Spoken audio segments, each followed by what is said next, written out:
Hello ಸ್ಪರ್ಧಾರ್ಥಿಗಳೇ, ಈ ವಿಡಿಯೋದಲ್ಲಿ ಏನಪ್ಪ ಅಂದ್ರೆ ಪ್ರಮುಖ ಗಡಿ ರೇಖೆಗಳನ್ನ ಡಿಸ್ಕಸ್ ಮಾಡೋಣ. ಸೊ ಇವು ಬಹಳ ಇಂಪಾರ್ಟೆಂಟ್ ಆಗಿರ್ತಾವೆ. ಕ್ವಶನ್ದಲ್ಲಿ ಎಕ್ಸಾಮ್ದಲ್ಲಿ ತುಂಬಾ ಸಲ ಕ್ವಶನ್ ಬಂದಿದಾವೆ. ಸೊ ಮೊದಲನೇದಾಗಿ ಭಾರತ ಮತ್ತು ಶ್ರೀಲಂಕಾ.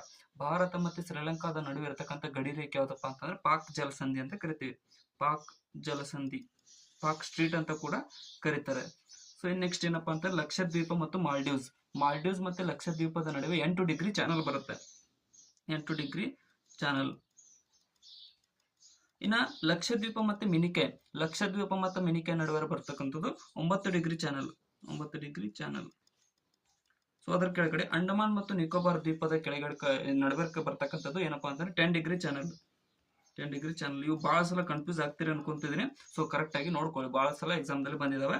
ಸೊ ಭಾರತ, ಇನ್ನು ಇವತ್ತಿನ ನಿಮಗೆ ಒಂದು ಕ್ವಶನ್ ಇದೆ, ಏನಪ್ಪಾ ಅಂದ್ರೆ ಭಾರತ ಮತ್ತು ಚೀನಾದ ನಡುವಿನ ಗಡಿ ರೇಖೆಯನ್ನು ಗುರುತಿಸತಕ್ಕಂಥ ರೇಖೆ ಯಾವುದು ಅನ್ನೋದನ್ನ ನೀವು ಕಮೆಂಟ್ ಸೆಕ್ಷನ್ ದಲ್ಲಿ ಕಮೆಂಟ್ ಮಾಡಿ ತಿಳಿಸಿ.